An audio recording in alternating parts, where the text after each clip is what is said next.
کہ اپنے دور کے سب سے طاقتور لوگوں میں خالد بن ولید، عمرو بن عاص اور ابو سفیان، جو اسلام کے دشمن تھے اور محمد صلی اللہ علیہ وسلم کے جانی دشمن تھے، کئی بار انہوں نے ان پر جانی حملے بھی کیے، باوجود اس کے انہوں نے اسلام قبول کیا۔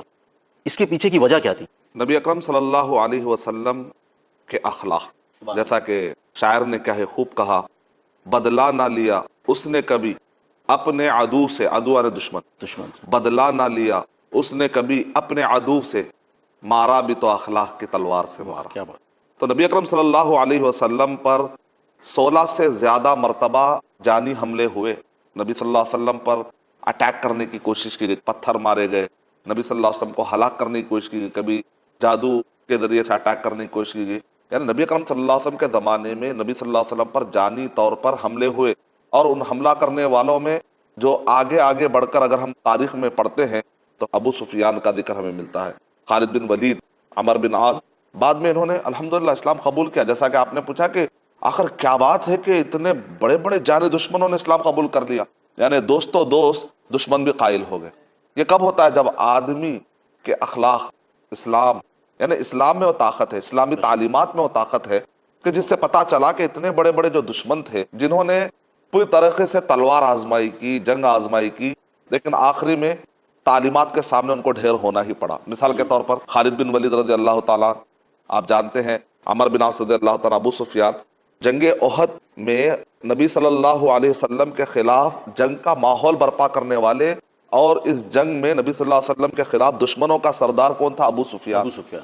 اور ابو سفیان اپنے 2 جرنل، یعنی کہ باقاعدہ جو کمانڈرز جن کو بنا دیا تھا فوج کے اوپر، ایک طرف خالد بن ولید رضی اللہ تعالیٰ، دوسری طرف عمر بن عاص رضی اللہ تعالیٰ، یعنی یہ دونوں اتنے شدید اور سخت حملہ کرنے والے تھے کہ یہاں تک کہ جنگ احد میں انہوں نے نبی صلی اللہ علیہ وسلم کو بھاری نقصان بھی پہنچایا۔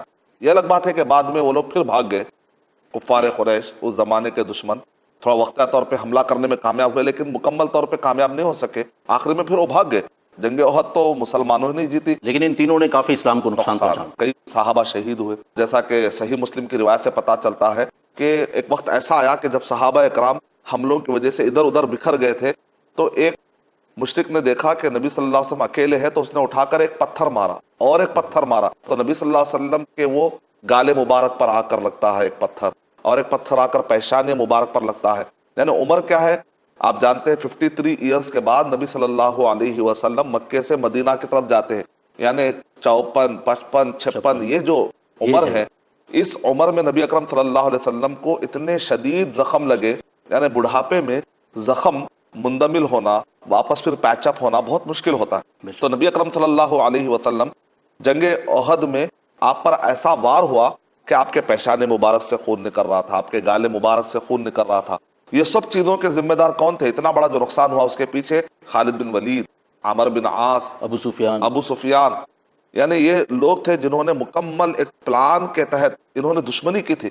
ایک ہوتا ہے کہ دشمن گھر بیٹھ کر دشمنی کرتا ہے اور آپ کو ڈر لگا ہوتا ہے، دوسرا ہوتا ہے کہ دشمن ایکٹو ہے، آپ کو مارنے کے لیے بھی آ رہا ہے، قتل کرنے کے لیے بھی آ رہا تھا۔ آپ اندازہ لگا سکتے کتنے جانی دشمن تھے۔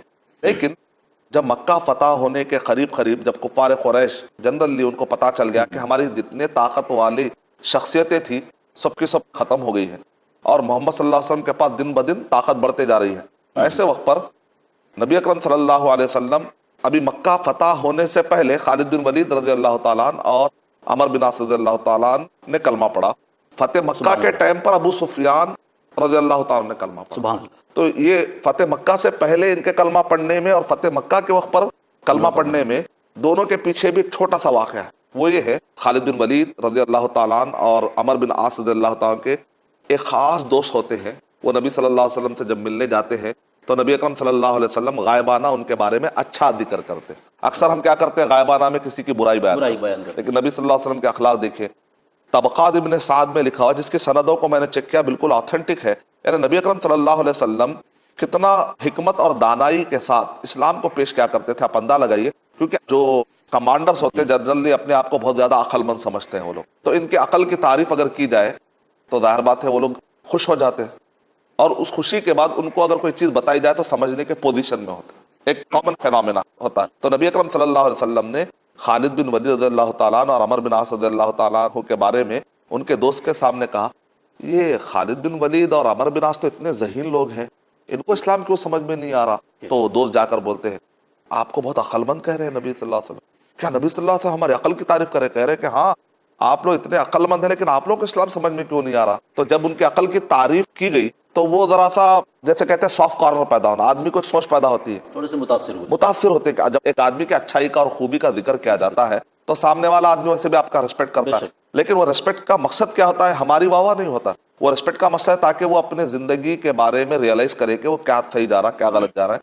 اسلام جو حق ہے اس کو سمجھنے کے لیے ایک موقع ملنا چاہیے. تو نبی اکرم صلی اللہ علیہ وسلم کتنا زیادہ، حالانکہ انہوں نے اتنا ستایا تھا کہ اس وقت پر اکثر کیا ہوتا ہے جب بھی دشمن کا ذکر آتا ہے تو لوگ گالی گلوچ کرنے لگتے ہیں، غصے میں آ جاتے ہیں، غصے میں آ جاتے ہیں، ٹیمپر میں آ جاتے ہیں، بدلاؤ کی ایک کیفیت ہوتی ہے، چہرہ بدل جاتا ہے، چہرہ فق ہو جاتا ہے. تو نبی اکرم صلی اللہ علیہ وسلم کتنے زیادہ کنٹرول، حلم، بردبار، یعنی نبی صلی اللہ علیہ وسلم کی نظر اس پر نہیں تھی کہ انہوں نے مجھ پر کیا کیا. نبی صلی اللہ علیہ وسلم کی نظر اس پر یہ تھی کہ ابھی بھی وہ لوگ جہنم سے بچ سکتے ہیں تو کیوں نہ بچا لوں میں، کیوں نہ میں ذریعہ بن جاؤں، کیونکہ آپ رحمت للعالمین ہیں. تو نبی اکرم صلی اللہ علیہ وسلم کے بارے میں اللہ تعالیٰ ارشاد فرما رہے ہیں وما ارسلناک الا رحمت للعالمین. اے نبی صلی اللہ علیہ وسلم ہم نے آپ کو سارے جہانوں کے لیے رحمت بنا کر بھیجا ہے. سورہ انبیاء نمبر 21 کے آیت نمبر 107 میں ہے.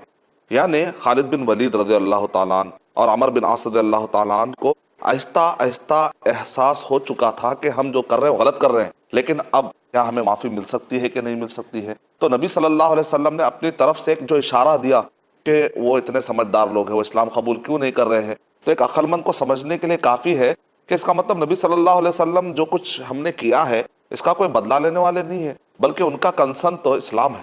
ان کی تڑپ یہ ہے کہ سامنے والے نے مجھ سے ایسا کیا، وہ اپنے پرسنل ایگو کے لیے جینے والے آدمی نہیں تھے. وہ محمد صلی اللہ علیہ وسلم ایک آرڈنری انسان، ایک ایکسٹرا آرڈنری انسان، ایک عام آدمی نہیں، ایک بہت ہی مخصوص صفتوں اور اخلاق والے ایک عظیم شخصیت. نبی صلی اللہ علیہ وسلم کے ہاتھ پر نبی صلی اللہ علیہ وسلم کے زمانے میں خالد بن ولید رضی اللہ تعالیٰ نے، عمر بن عاص رضی اللہ تعالیٰ نے اسلام قبول کیا. اس کے بعد جب نبی صلی اللہ علیہ وسلم مکہ گئے، فتح کیا، آپ نے کانکرٹ کیا، تو اس وقت پر ابو سفیان کو اب یہ پرابلم ہوا مجھے تو معاف نہیں کریں گے. ان سب کو تو معاف کیا گیا کیونکہ میں تو اس وقت پر کمانڈر ان چیف یعنی کہ سب سے بڑا سردار تو میں تھا. لیکن عباس رضی اللہ تعالیٰ عنہ کہتے ہیں کہ نہیں، نبی اکرم صلی اللہ علیہ وسلم معاف کر دینے میں سب سے آگے.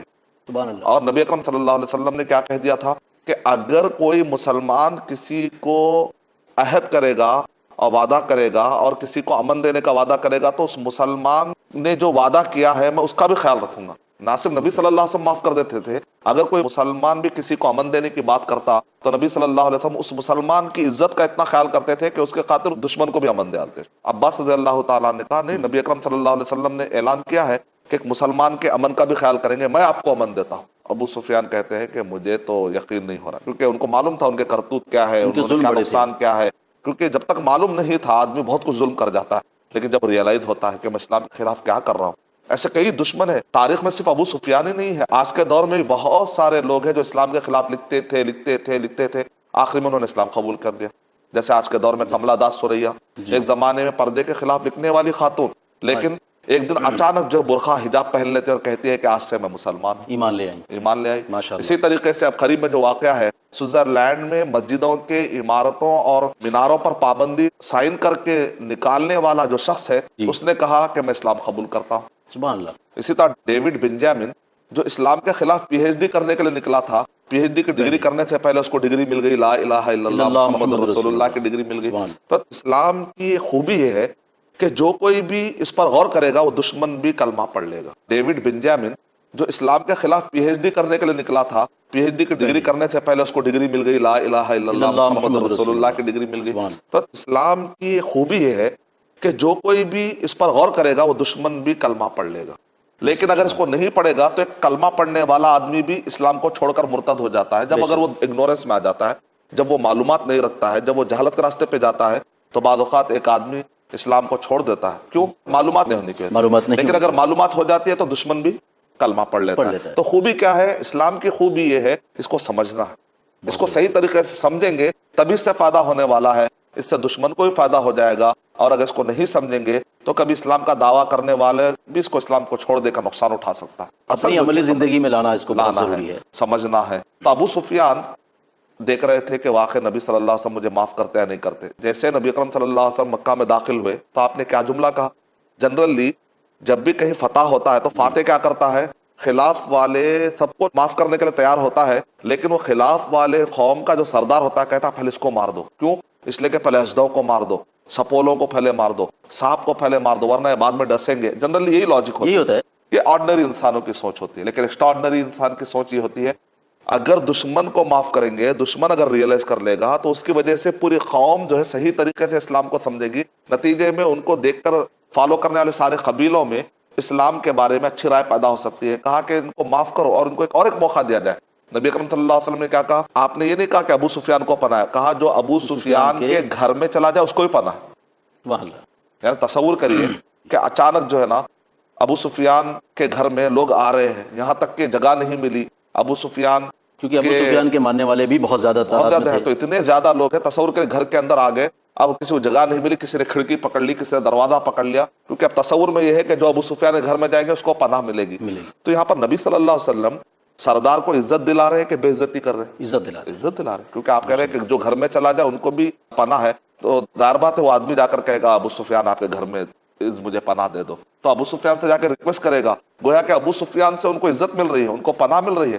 تو دیکھیں نبی صلی اللہ علیہ وسلم اپنے دشمن کے جو سردار ہیں ان کو بھی کتنے ریسپیکٹ دے رہے ہیں. ابو سفیان نے کہا لا الہ الا اللہ محمد رسول اللہ. یہ جو ورڈ ہے من دخل دار ابی سفیان فہو آمن، جو ابو سفیان کے گھر میں چلا جائے اس کو بھی امن ہے.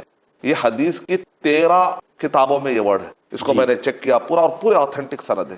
یعنی یہ جملہ اگر آج کے دور میں جہاں کہیں بھی جنگوں کی باتیں ہو رہی ہیں، ان کو چاہیے کہ محمد صلی اللہ علیہ وسلم جنگوں میں کتنے زیادہ اخلاق کا خیال رکھتے تھے. مطلب کہ لوگ اگر اس حدیث کا مطالعہ کریں تو انہیں یہ بات واضح طور پہ پتہ چلے گی کہ کس طریقے سے جنگوں میں بھی اخلاق کا خیال رکھنا. ہم تو دوستانے میں بھی اخلاق کا خیال نہیں رکھتے. اچھے دوستوں کے ساتھ ہم دغا بازی کر لیتے ہیں آپس میں کبھی.